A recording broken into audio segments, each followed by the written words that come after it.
One detail I left out of that last video was that I talked to my mother that first night I was there when they were talking about potentially reversing the involuntary commitment process. I had talked to her on the phone, and she told me this is the first time I was introduced to this at this time in the hospital. She told me that she thought that this thing where I think she talks to Jenny is a symptom of my bipolar disorder. Okay, what I think she's doing there is that she talks to Kathy and all these people, Kathy at the hospital and whoever else, and she's doing them a favor. I don't realize exactly that's what I think that she's trying to do. Actually, no. So I think she's trying to do them. Yeah, I think she's trying to do them a favor by smuggling that in. But I tell her, I say, Mom, no, that has nothing to do with it. I have perfectly rational reasons for thinking that.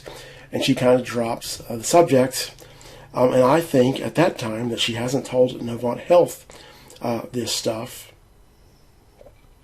But at the time when she does this, I think her motive is she's trying to help out Kathy, that she's having involuntarily hospitalized, and she'll just do this as a favor for Kathy. Is this what I think? Okay, now we're going to go to my notes, and I've got this Novant IVC Stay SS. What this SS means, is Social Security. I retrieved my medical records from Social Security. I got my Social Security file, and they have the medical records that Novant Health submitted to them. And the reason that I got the Novant Health, the Social Security records, is because when I requested my records from Novant Health, and actually I'll show you here. They have a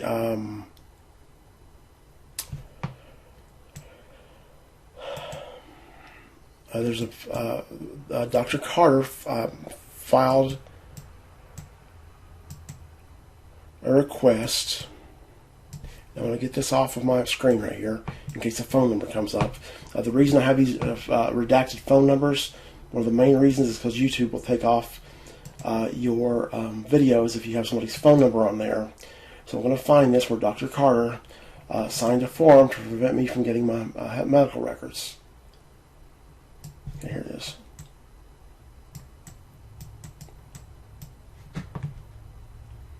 Okay, so I'd requested these records in April of 2021. And here we have a denial of access to patient information and appeal form. Okay, so here, this entire encounter, and it looks like signature. I guess this is Nathan Carter that's requesting this.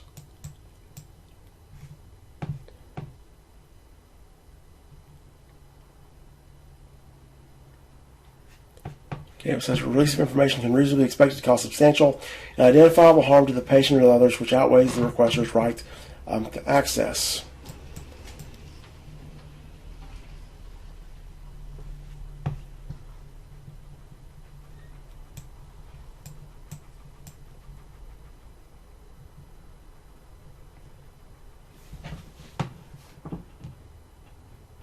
Okay, so here I can file an appeal onto this.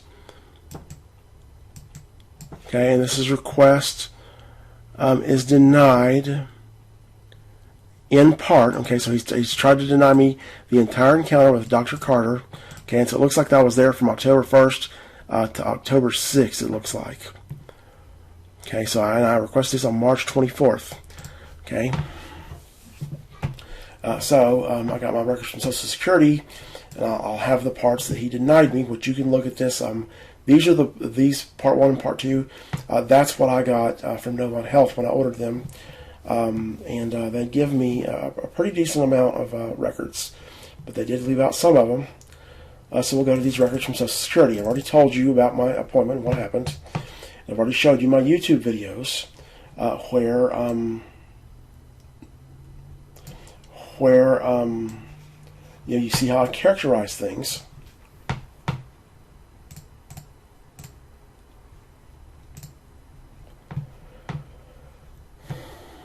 Okay. And hopefully YouTube won't take this off over those numbers. I get sick of this. I gotta delete every phone number. Okay, and you notice here how they've got me amphetamine, delusional disorder, and delusional disorder. They all of a sudden diagnosed me as this. But here is me. I'm in the ED. So I've got to go to... Okay, wait a minute. Wait. Damn it. I got the wrong records. Novant IVC state. Novant IVC state. Yes, okay, here we go.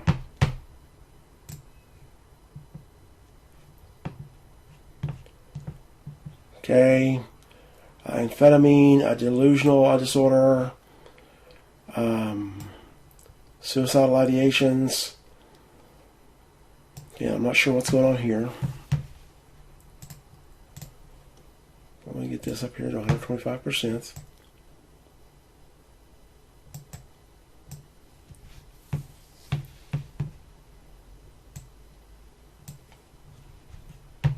Let me get this out here to a free-flowing document.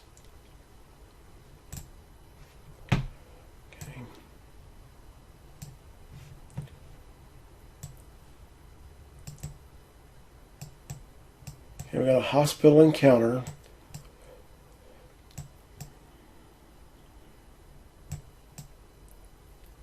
Okay, I'm not sure who. Oh, that was the other doctor that I had. Okay, a patient is new from ED under involuntary commitment due to patient experiencing suicidal ideations. Patient is upset that he cannot handle. Patient, you can read this. Patient and belongings. Search, no contraband found. Patient is manic and hyperverbal during admission. Okay, this is a lie. I'm not manic, and I am always hyperverbal, so I'm going to give him that, but I'm not manic. This is bullshit. Patient already medicated in ED for 2 days. I was not. Okay. So yeah, it looks like that I come on 10-2. So on 9:30 and 10-1, I was not medicated. Okay. Principal problem, active problems, amphetamine. So he's got active problems, amphetamine, delusional disorder. Okay. It's a 39-year-old male with history of bipolar, PTSD, attention deficit disorder. Presented due to mother suicide statements and sending text messages demonstrating paranoia. Okay, now I want to deviate here. I want to go real quick to this involuntary petition and show you something here.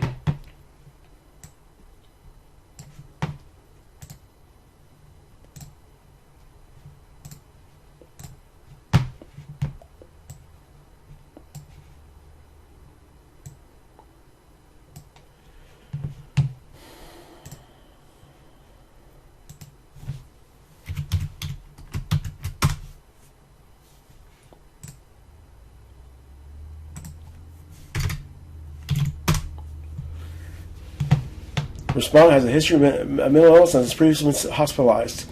He stated that he has been overtaking his prescribed medicine to help him to sleep. He is unable to sleep and also has suicide ideations stated by his mother. Once he pays her back, he will get stated to his mother. Once he is able to pay her back, he will get medically assisted suicide. Okay, let's see what else we've got here.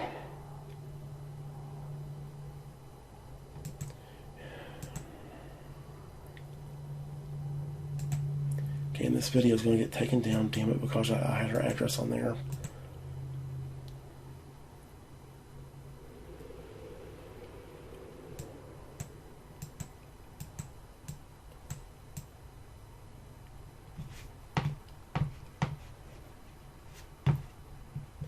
Okay.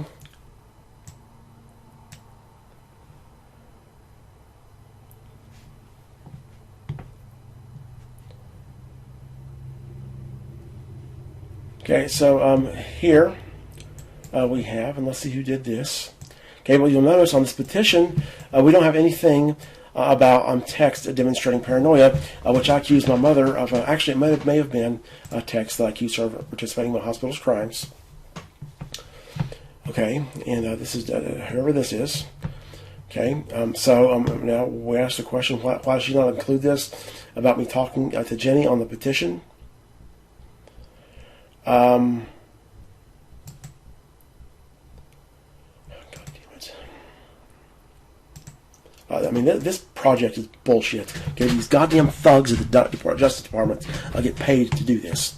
Okay, but it's not on there. And why would she do this? Well, in case she ever gets found out, if this would be perjury, I'm not sure to what extent it's a crime for her to say this to these people at Novant Health. Okay, and the text demonstrating paranoia. Okay, disordered, bizarre behavior that interferes with ADLs to such a degree that the individual cannot survive outside the hospital setting, and psychomotor dysfunction. Okay, acute suicide or self-harm risk. Okay, acute self-care deficit risk, high substance abuse risk. Impulsiveness, high-risk diagnoses, social isolations. Okay, I've been taking care of myself for a long time, as of this point. Of course, they don't say anything about pressured speech, which is what they tell me. But what my mother's talking about there is I run out of Adderall. What I do is I'm miserable without my Adderall. And I at times will take a double dose of Zyprexa to have it put me to sleep, is what she's talking about there, so that I can sleep through my withdrawals. Okay, and here, continued psychiatric hospitalization justified due to continued danger to self, continued danger to other. Okay, and I'm not a danger to others. I don't know what the hell they're talking about. Continued danger to other, and high probability of danger if the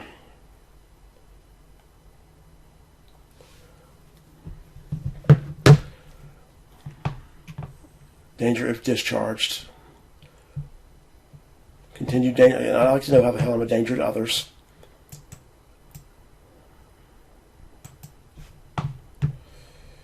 Okay.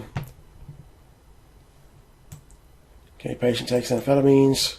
Okay, so they don't detect amphetamines. Okay, has my chief complaint. I was kidnapped by the police.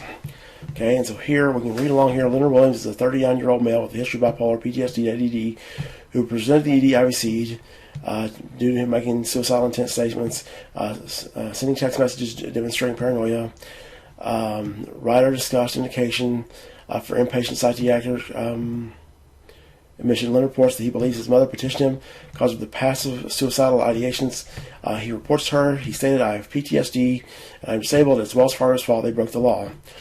He reports disdain for Atrium Health due to them illegally providing my medical information. Okay, I never said those specific words. I told them about how Wells Fargo had attempted to get my medical records to Atrium Health through their finance department. This is a misstatement. Additionally, he is upset due to his outpatient psychiatrist not increasing his Adderall dose. He admits he does not work, but feels that Adderall is helpful for his PTSD. Patient is pressured in speech, circumstantial, with him often being tangential. Excessive information provided. Okay, that is all accurate, with the exception of this pressured speech is likely not accurate. Okay. There are two instances where the patient suddenly stopped speaking, closed his eyes, became tearful, then restarted speaking in a similar pressured fashion. Okay, and of course, I explained that to him, and I don't recall two instances. I recall one instance. Okay.